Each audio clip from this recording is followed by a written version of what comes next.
What's up, guys? This isn't usually my forte, but I ended up in a situation where obviously you guys know the Shay is stationed in Hawaii. I got picked up for some contract work, not cool guy contract work, just normal contract work.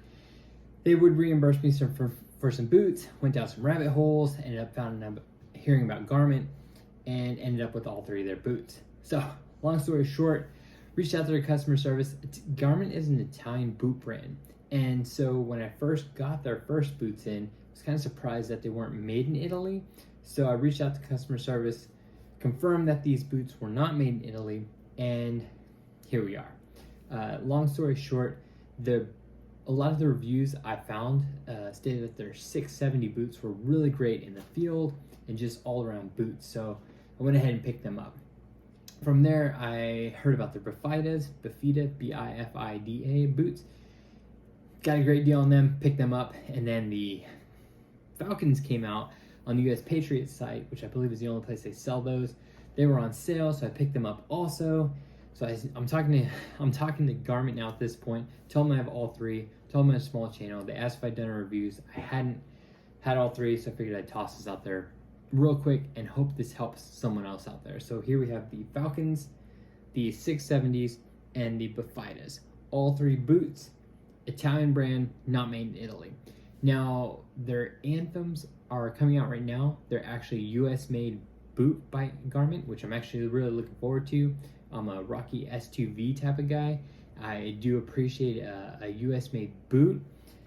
These aren't made in US, so kind of take that for what they're worth, especially since they have extremely high reviews. I mean, you're gonna beat them to shit anyways. I don't know. You might have an opinion on that. I have a personal opinion on that. If I can get my hands on some Anthems that are made in US, I absolutely will, and go from there. Long story short, again, I wanted to just do a quick review because I had all three, have a little channel, figured why not. Okay, so real quick, so the Falcons on the label says made in China, NFS made in Vietnam, Bifida is made in Vietnam. So that's where this all started. So if you're looking for some Italian made boots made in Italy or US made boots, none of these are that. So don't be surprised if you get that and the labels say they're not, because they're not. If you're a tire guy, I'm going to keep this really simple as well. I would kind of relate these in terms of tires. So your Falcons are kind of like your street semi all-terrains, your 670s are your all-terrains, and your Bifidas are your mud-terrains. Again, keeping it super simple. You can tell from their lugs, mild, semi-mild, semi-aggressive, and super aggressive. One thing to note too is the Bifidas, whatever, are the only ones with the Vibram soles. I like Vibram soles. It lasts really well.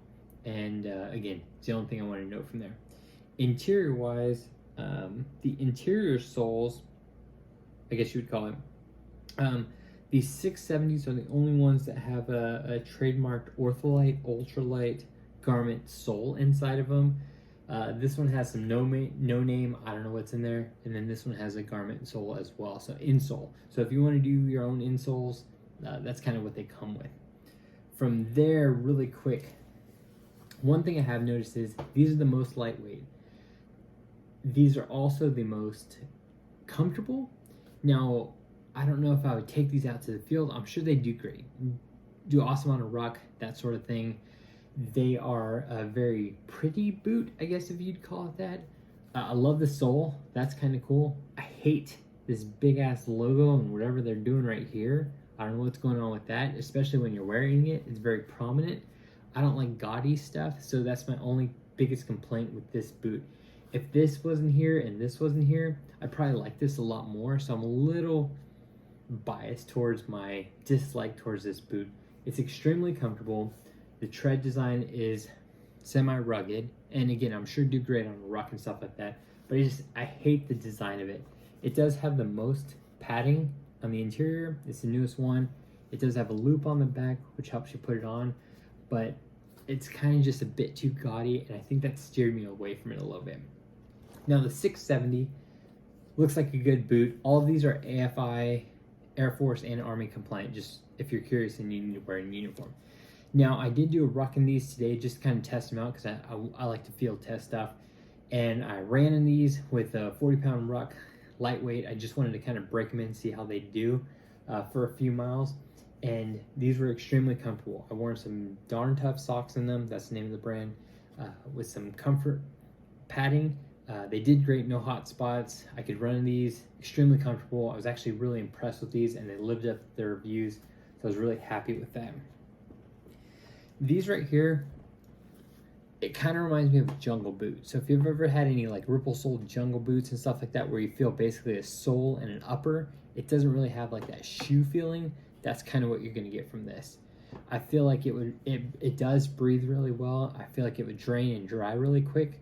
So if I was in like the mountains or a school where I didn't have an opportunity to change out my boots a lot, I'd definitely wear this, let them dry out, be good to go. Again, with that Vibram sole, long lasting, heavy lugs, great boot. This, however, was the only boot that I did need to quote unquote break in.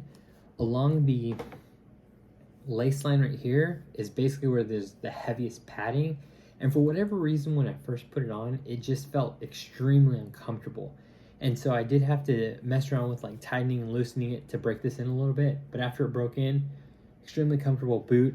It's just very much rugged and minimalist, so if you like that feeling, you're gonna love this boot. So that's kind of the quick down and dirty on all three, and so here's what I would wear them for. So all around, if I had to pick one boot, $670 all the way. This boot has everything you could want for it. It's extremely comfortable. It feels like a shoe, but has like everything you'd need as far as a boot would go. If I just had to have a beater all around in the office, outdoors, and in the field, I'd pick this boot. If I was 100% in the field all day, every day, I'd pick this boot. Or if I was in the Army, I'd probably pick this boot because you never know where you're gonna end up. What shithole situation, no offense. But yeah, I'd pick this boot. It's a great boot, extremely rugged. Space Force, this is your boot right here. I'm sure this would do great in the field. I'm sure it's awesome. This has more of a look. I feel like that's designed more for that newer E1 to E3 era type of person. Again, beat it up, take it to hell. I'm sure it'd do great. It's just, it's not what I'm looking for as far as like the look of it and feel of it. It's extremely comfortable, like I said, the lightest weight one, but it's just, if I had to get rid of one boot, I'd probably get rid of the Falcons. Other than that, again, if you could only pick one, I'd go $670 all the way. I feel like every branch could definitely work from this. Marines, it doesn't have your logo on it. I think they may have one with your logo on it. I'm not sure on that. You have to look into that. And then again, if I had to replace them all for the Anthem, hopefully that'd be awesome. Garmont, if you want to hook me up with a free pair of Anthem, I paid for all of these out of pocket. Garmont did not hook me up with any of these. Price wise, if I didn't mention that before, I think I got these when US Patriot had them on sale for like just under $100.